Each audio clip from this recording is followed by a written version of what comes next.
నమస్తే, welcome to big city news. నేను Pushpa. Bulletin లో ముందుగా హెడ్లైన్స్. టీడీపీని గెలిపించేందుకు తాను రాజకీయంలోకి వచ్చాను. స్థానిక శాసనసభ్యులు వేగేసిన నరేంద్ర వర్మ.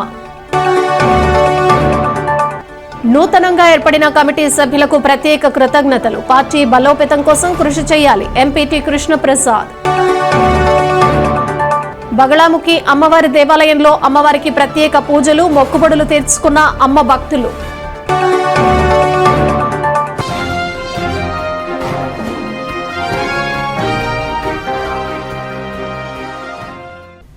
నందమూరి తారక రామారావు టీడీపీని స్థాపించిన తర్వాత తెలుగువారి గౌరవం ప్రపంచవ్యాప్తంగా పెరిగిందని రాష్ట్ర గృహ నిర్మాణ జిల్లా ఇన్ఛార్జ్ మంత్రి కొలుసు పార్థసారథి అన్నారు. బాపట్ల పట్టణంలో నూతనంగా నిర్మించనున్న టీడీపీ కార్యాలయం భవనానికి శంకుస్థాపన కార్యక్రమంలో ఆయన పాల్గొన్నారు. అనంతరం ఏర్పాటు చేసిన సమావేశంలో ఆయన పాల్గొన్నారు. రాష్ట్రంలో సాంకేతికతను ప్రపంచవ్యాప్తంగా తీసుకువెళ్లి తెలుగువాడు ప్రపంచంలో అందరికంటే ముందు ఉండాలని రాష్ట్ర ముఖ్యమంత్రి చంద్రబాబు నాయుడు కృషి చేస్తూ ఉంటే జగన్ మాత్రం రాష్ట్రాన్ని అభివృద్ధి చేయకుండా అడ్డుపడుతున్నారని ఈ సందర్భంగా ఆయన మండిపడ్డారు. అమ్మ ఒడి అని వేసి ఉద్యోగాల అవకాశం చూపించలేదని అన్నారు. కూటమి ప్రభుత్వం అధికారంలోకి వచ్చాక తల్లికి వందనంతో పాటు ఉద్యోగ అవకాశాలు కూడా కల్పిస్తోందని అన్నారు. కూటమి ప్రభుత్వం యొక్క ముఖ్య ఉద్దేశం అన్ని కులాల వారిని సమానంగా చూడటం, అందరికీ అభివృద్ధి ఫలాలు అందించాలని తపన అన్నారు. హెరిట్ కంపెనీ క్వాలిటీస్ సిద్ధాంతాలు ఉన్న కంపెనీ అని అన్నారు. పాల కవర్స్ చేసే కంపెనీ తనకు ఉండేదని, అవకాశం తమ కంపెనీకి ఇచ్చారని, అయితే లైట్ వెలుతురుకు దోమలు వచ్చాయని అటుగా వెళ్తున్న కంపెనీకి వచ్చి అది గమనించి కవర్లు ఆర్డర్ క్యాన్సిల్ చేశారని గుర్తు చేశారు. ఈ కార్యక్రమంలో రాష్ట్ర రెవెన్యూ శాఖ మంత్రి అనగాని సత్యప్రసాద్, ఎంపీటీ కృష్ణప్రసాద్, ఎమ్మెల్యే నరేంద్ర వర్మ, జిల్లా అధ్యక్షులు సలగల రాజశేఖర్ బాబు, తాత జయప్రకాష్ నారాయణ, పలువురు నాయకులు, కార్యకర్తలు తదితరులు పెద్ద ఎత్తున పాల్గొన్నారు. నీకు 100 టన్నులకి కెపాసిటీ ఉంటే 300 టన్నులకి నువ్వు ఆర్డర్ తీసుకున్న చరిత్ర నీ ప్రభుత్వంలో ఉన్న విషయం వాస్తవం కాదని చెప్పేసి ఉంటాను. ఈ విధంగా ప్రతి విషయంలో కూడా ఏదైనా మన గూగుల్ పెడితే మా ప్రభుత్వమే చేసింది, అదానీలే మేమే ఇచ్చేసాము, దాన్నే మన చంద్రబాబు నాయుడు గారు చేస్తున్నారు. అయ్యా 5 సంవత్సరాలు ఉన్నావు, 5 సంవత్సరాలు నువ్వు అదానితో సంతకం పెట్టుంటే ఎందుకు రాలేదు? నువ్వు అధికారంలో ఉన్నప్పుడు ఇదే అదానీ కంపెనీ హైదరాబాద్ లో 3 డేటా సెంటర్లు నిర్మించింది, కానీ వైజాగ్ లో నిర్మించలేదు. నువ్వు సంతకం పెట్టుంటే అంటే నీ ప్రభుత్వం అంటే భయపడిపోయారు పెట్టుబడిదారులందరూ కూడా, అందుకనే పారిపోయారు. ఎవరు కూడా ఒక్కరు కూడా రాలేదు. అంటే ఇవన్నీ కూడా మనం ఆలోచించాల్సిన అవసరం ఉందని చెప్పేసి మనం చేస్తాను.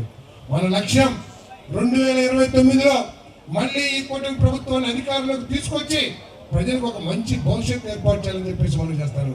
ఏదైనా ఒక రాష్ట్రం సుస్థిరంగా ఉండాలంటే సుస్థిరమైన ప్రభుత్వం అవసరం అనేది కూడా మీ అందరూ కూడా తెలిసిన విషయమే. మళ్ళీ వచ్చే ఎన్నికల్లో కూడా కూటమి ప్రభుత్వాన్ని గెలిపించుకోవాల్సిన అవసరం, బాధ్యత, చారిత్రాత్మకమైన బాధ్యత మన మీద ఉందని చెప్పేసి మీ అందరికీ సవినీయంగా మనం చేస్తాను. పార్టీ పుట్టుక కానీ ఆ ప్రాంత చరిత్రని, అదేవిధంగా కుటుంబ చరిత్రని మారిస్తే వాళ్ళు 10 కాలాల పాటు గుర్తుంటారని చెప్పేసి మనం చేస్తాము. తెలుగుదేశం పార్టీ ఆనాడు ఎన్టీఆర్ గారు స్థాపించిన తర్వాత తెలుగువాడి ఆత్మగౌరవం కానివ్వండి, తెలుగువాడి కీర్తి కానివ్వండి, దేశం నలుమూలలా కూడా వ్యాపింపజేయబడింది ఎన్టీఆర్ గారు పెట్టిన తెలుగుదేశం పార్టీ ద్వారా అని చెప్పేసి మీ అందరికీ సవినీయంగా మనం చేస్తామని. ఇటీవల పెట్టిన వైఎస్ఆర్ కాంగ్రెస్ పార్టీ మూలంగా తెలుగు రాజకీయ నాయకుల్ని చీకొట్టే విధంగా దేశంలో అందరూ కూడా ఆంధ్రప్రదేశ్ లో రాజకీయ నాయకులు ఈ విధంగా మాట్లాడతారా, ఈ విధంగా ప్రవర్తిస్తారా అని చీకొట్టే విధంగా చేసింది వైఎస్ఆర్ కాంగ్రెస్ పార్టీ అని చెప్పేసి మీ అందరికీ సవినీయంగా మనం చేస్తామని. ఒక పక్క మన ప్రీతమ నాయకుడు చంద్రబాబు నాయుడు గారు తెలుగు రాష్ట్రాల సాంకేతిక బలాన్ని ప్రపంచం నలుమూలలా తీసుకువెళ్ళి తెలుగువాడంటే ఏమిటో రుజువు చేయాలి. దేశంలో పర్ క్యాపిటలో, ప్రపంచంలో పర్ క్యాపిటల్ ఇన్కమ్ లో అంటే తలసరి ఆదాయంలో తెలుగువాడు ప్రపంచంలో అందరికంటే కూడా ముందుండాలని అహర్నిశలు కృషి చేస్తూ ఉంటే ఏ విధంగా ఈ రాష్ట్రాన్ని విధ్వంసం చేయాలి, ఏ విధంగా ఈ రాష్ట్రంలో పెట్టుబడులకు రాకుండా చేయాలి, ఏ విధంగా ఈ రాష్ట్రాన్ని నాశనం చేసి తెలుగుదేశం పార్టీ నాయకత్వంలో ఈ రాష్ట్రం నష్టపోయిందని చెప్పి రాజకీయ లబ్ధి పొందాలని చెప్పి కుతంత్ర రాజకీయాలు చేస్తున్న వైఎస్ఆర్ కాంగ్రెస్ పార్టీ గురించి ఒకసారి ఆలోచించాల్సిన అవసరం ఉందని చెప్పేసి మీకు మనం చేస్తాను. మీరందరూ కూడా సింహాల్లా 5 సంవత్సరాలు ఎన్ని ఇబ్బందులు పడ్డారో అవతల ఉన్న నాకు తెలుసు అని చెప్పేసి మీకు మనం చేస్తామన్నా. నేను కేసులు పెట్టించుకున్నారు, ఆస్తుల మీద దాడులు చేయించుకున్నారు, అవమానాలు పడ్డారు. అయినా కూడా ఎక్కడ కూడా వెనక్కి తగ్గుకోకుండా సింహాల్లో తెలుగుదేశం పార్టీని, కూటమి ప్రభుత్వాన్ని అధికారంలోకి తీసుకురావడానికి 151 సీట్లున్న వైఎస్ఆర్ కాంగ్రెస్ పార్టీని భూపాతాలకు తొక్కి 11 సీట్లు తీసుకురావడానికి కారణం అంతా కూడా మీరే అని చెప్పేసి మీ అందరికీ శివలింగం మనం చేస్తాను. మీకు సాధారణంగా ఏంటంటే అధికారంలోకి వచ్చిన తర్వాత ఆ బరువు బాధ్యతలన్నీ కూడా తీరేట్టు ఫీల్ అయిపోతాం మనందరం కూడా. ఎందుకంటే మనం అధికారంలోకి తీసుకొచ్చాం, ప్రజలకు ఏమి చేయాలని ఆలోచన చేస్తాం. ఈరోజు మరో బాధ్యత కూడా, బరువైన బాధ్యత కూడా మీ మీద ఉందని చెప్పేసి మీకు మనం చేస్తా ఉన్నాను. కూటమి కార్యకర్తల మీద, కూటమి నాయకుల మీద మొన్నటి వరకు కూడా మన పార్టీలను ఏ విధంగా అధికారంలోకి తీసుకురావాలని చెప్పేసి మీరు పోరాటం చేశారు. నూతనంగా ఏర్పడిన కమిటీ సభ్యులకు బాపట్ల పార్లమెంట్ సభ్యులు తెన్నేటి కృష్ణప్రసాద్ ప్రత్యేక కృతజ్ఞతలు తెలిపారు. బాపట్ల పట్టణంలోని విద్యానగర్లో ఏర్పాటు చేసిన ప్రమాణ స్వీకారంలో ఆయన పాల్గొని ప్రసంగించారు. నందమూరి తారక రామారావు తెలుగుదేశం పార్టీ స్థాపించి తెలుగువారి ఆత్మగౌరవం పెంచారని ఈ సందర్భంగా ఆయన పేర్కొన్నారు. మద్రాసీలు అనేవారని, ఎన్టీఆర్ వచ్చిన తర్వాత ఆంధ్ర వాళ్లు అనే స్థాయికి తీసుకొచ్చారని అన్నారు. ఇటువంటి పార్టీ దొరకటం తనకు చాలా సంతోషంగా ఉందని వివరించారు. కార్యకర్తల ఆశీస్సులతో తాము గెలిచామని అన్నారు. సలగల రాజశేఖర్ ఆధ్వర్యంలో భారీ సభను ఏర్పాటు చేయడం ఆనందంగా ఉందన్నారు. ఈ కార్యక్రమంలో మంత్రులు, నాయకులు, కార్యకర్తలు తదితరులు పాల్గొన్నారు. మళ్ళీ విజయం మన పార్టీకి వస్తుందంటే కేవలం కార్యకర్తల వల్ల నేను సభాపూర్వకంగా చెప్పుకుంటున్నాను. ఈరోజు చాలా పండుగ వాతావరణంలో మనం చక్కగా బాపట్ల పార్లమెంట్ జిల్లా ఆఫీస్ కార్యాలయం కోసము శంకుస్థాపన గౌరవనీయులు కొలుసు పార్థసారథి గారు, గృహ నిర్మాణ శాఖ మంత్రులు, ఇన్ఫర్మేషన్ అండ్ పబ్లిక్ రిలేషన్స్ మంత్రులు, మన జిల్లాకి ఇన్ఛార్జ్ మంత్రి వారు, మరి మన రెవెన్యూ మంత్రి వారు అనగానే సత్యప్రసాద్ గారి స్వర్ణహస్తాల మీదుగా మనం ఈరోజు శంకుస్థాపన చేసుకుని నాకు చాలా సంతోషంగా ఉంది, గర్వంగా ఉంది. అదేవిధంగా ఈరోజు ఎవరైతే మన పార్టీ పొజిషన్స్ నామినేషన్స్ అయ్యి ఈరోజు ప్రమాణ స్వీకారం చేశారో వాళ్ళందరికీ నేను కంగ్రాచులేషన్స్ చెప్తున్నాను. వాళ్ళందరికీ తెలుగుదేశం పార్టీ ఎందుకు పుట్టింది, ఎటువంటి పరిస్థితుల్లో పుట్టింది ఒక్కసారి మళ్ళీ మనం గుర్తు తెచ్చుకుందాం. తెలుగు జాతికి ఆత్మ అభిమానము, ఆత్మగౌరవం తగ్గించేలాగా ప్రవర్తించిన కాంగ్రెస్ నాయకుల వల్లనే మన దేవుడు లాంటి ఎన్టీ రామారావు గారు మన ఆత్మగౌరవం కోసము, అభిమానం కోసము తెలుగుదేశం పార్టీ ఏర్పాటు చేశారు. త్యాగాలు చేశారు, చాలా త్యాగాలు చేశారు.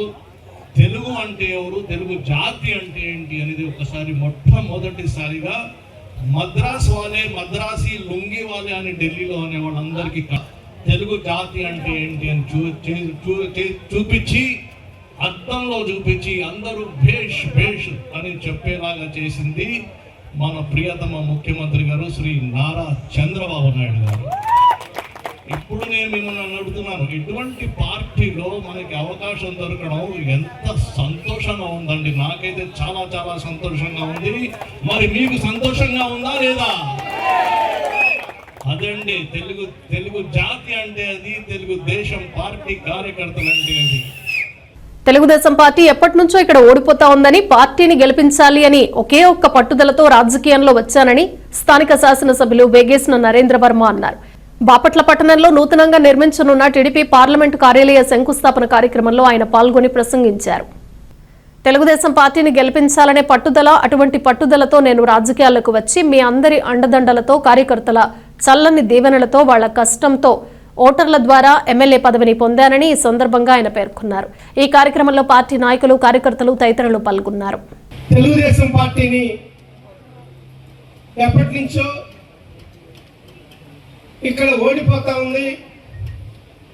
తెలుగుదేశం పార్టీని గెలిపించాలి అని ఒక ఏకైక పట్టుదలతో శాసనసభ్యుడిగా అసెంబ్లీకి వెళ్ళాలని పట్టుదల కాదు నాకు, తెలుగుదేశం పార్టీని గెలిపించాలనే పట్టుదల. అటువంటి పట్టుదలతో నేను రాజకీయంలోకి వచ్చి మీ అందరి అండదండలతో, కార్యకర్తల చల్లని దీవులతో వాళ్ళ కష్టంతో ఓటర్ల ద్వారా ఎమ్మెల్యే పదవి నేను తీసుకున్నానే కానీ నేను ఎప్పుడు సేవకుడిగా సేవ మార్గంగా నడవటానికి నేను ఇష్టంగా ఉంటా. దానికోసం ఇంకా ప్రయత్నం చేస్తూనే ఉంటా. తెలుగుదేశం పార్టీయే లేదు, అలా కార్యకర్తలు ఉన్న పార్టీ భారతదేశంలో ఇంత పెద్ద పార్టీ, ఇంత ఎక్కువ మెంబర్షిప్ ఉన్న పార్టీ తెలుగుదేశం పార్టీ. పిట్లవానిపాళెం మండలం చందోలు గ్రామంలో వెంచేసి ఉన్న శ్రీ బగళాముఖి అమ్మవారి దేవాలయంలో అమ్మవారిని ప్రత్యేకంగా అలంకరించారు. ఈ సందర్భంగా ప్రత్యేక పూజలు నిర్వహించారు. పిట్లవానిపాళెం మండలం చందోలు గ్రామంలో వెంచేసి ఉన్న శ్రీ బగళాముఖి అమ్మవారి దేవాలయంలో శ్రీ బండ్లమ్మ అమ్మవారికి ప్రత్యేక పూజలు నిర్వహించారు. ఈ సందర్భంగా అమ్మవారిని విశేషంగా అలంకరించారు. ఆలయ కార్యనిర్వహణాధికారి ఘంటసాల నరసింహమూర్తి మాట్లాడుతూ ఆదివారాన్ని పురస్కరించుకుని అమ్మవారిని ప్రత్యేకంగా అలంకరించడం జరిగిందన్నారు.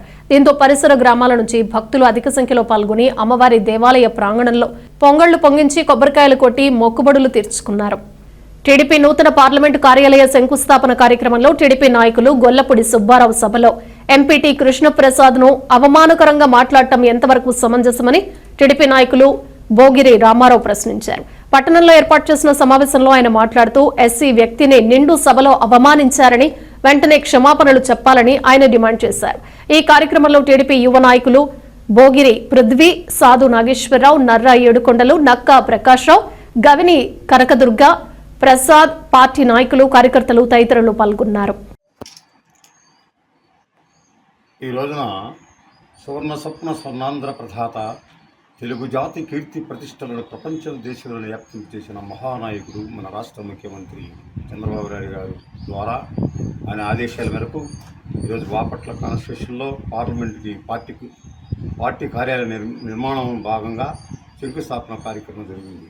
ఆ భాగంలో ఆ బహిరంగ సభలో సుబ్బారావు అనే వ్యక్తి మన ప్రియతమ నాయకులు తేనేటి కృష్ణప్రసాద్ ఎంపీ గారు, ఫైనల్ స్పీకర్, మరి ఈ రోజున 140 కోట్ల మంది ప్రజల హృదయాలు ఒక సుస్థిరత స్థానాన్ని సంపాదించిన మహానాయకుడు, ఐపీఎస్గా పనిచేసి పేదల హృదయాల్లో నిలిచినటువంటి వ్యక్తి మన కృష్ణప్రసాద్ గారు. ఆ సందర్భంలో, ఆ బహిరంగ సభ సందర్భంలో సుబ్బారావు గారు ఎంపీ గారిని అవమానపరచడం జరిగింది. అవగాహన లేనటువంటి రాజకీయం చేస్తున్నారు, రాజకీయంలో అవగాహన లేదని చెప్పడం ఎంతవరకు న్యాయం? అది గర్హనీయం కదా. 6,600 కోట్ల రూపాయలు నేషనల్ హైవేకి తీసుకురావడం అవగాహన లేదా? 10,000 కోట్ల రూపాయలు రైల్వే ప్రాజెక్టులు తీసుకురావడం అవగాహన లేనటువంటి కార్యక్రమమా? ఏది అవగాహన లేదు. ప్రతి నిత్యం ప్రతి క్షణం ప్రజల్లో ఉండి ముందుకు నడుస్తున్న వ్యక్తిగా ప్రజలు కొనియాడుతున్నారే బాపట్ల పార్లమెంటు కాన్స్టిట్యూషన్లో. ఈ ఎంపీ గారు ఏంది హృదయాల్లో, ప్రజల హృదయాల్లో సుస్థిరత స్థానం సంపాదించుకుని మంచి పేరు తెచ్చుకున్న మహానాయకుడు అనడం తప్పు కాదా తమ్ముడా? క్షమాపణ చెప్పు తమ్ముడా, క్షమాపణ చెప్పాల్సిందే. బులెటిన్ ముగించే ముందు హెడ్లైన్స్ మరోసారి. టీడీపీని గెలిపించేందుకు తాను రాజకీయంలోకి వచ్చాను, స్థానిక శాసనసభ్యులు వేగేసిన నరేంద్ర వర్మ. నూతనంగా ఏర్పడిన కమిటీ సభ్యులకు ప్రత్యేక కృతజ్ఞతలు, పార్టీ బలోపేతం కోసం కృషి చేయాలి, ఎంపీటీ కృష్ణప్రసాద్. బగళాముఖి అమ్మవారి దేవాలయంలో అమ్మవారికి ప్రత్యేక పూజలు, మొక్కుబడులు తీర్చుకున్న అమ్మ భక్తులు.